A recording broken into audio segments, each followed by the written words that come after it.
Have you ever made a mini batch of cupcakes before? Today I'm making funfetti cupcakes for my granddaughters. A box makes 24. I don't need 24. I only need 6 of them. So I have a small cupcake tray set up.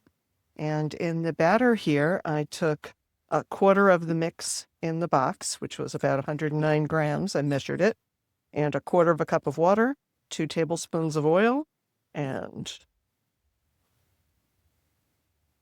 1 egg. It calls for 3 eggs for the box, and instead of measuring out 3/4, I'm using 1. We're going to put it in the cupcake tray and see how they come out. Okay, our micro batch of cupcakes is done. At least I think they're done. I'm going to check them with the thermometer. I much prefer using a thermometer to using a toothpick. In order for cake to be done, it needs to be 210 degrees. Okay, 210. So we are all set.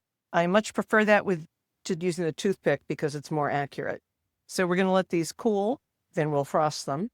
And we have 3/4 of a box of cake mix left, which we can use to make 3 more batches of micro cupcakes in the future.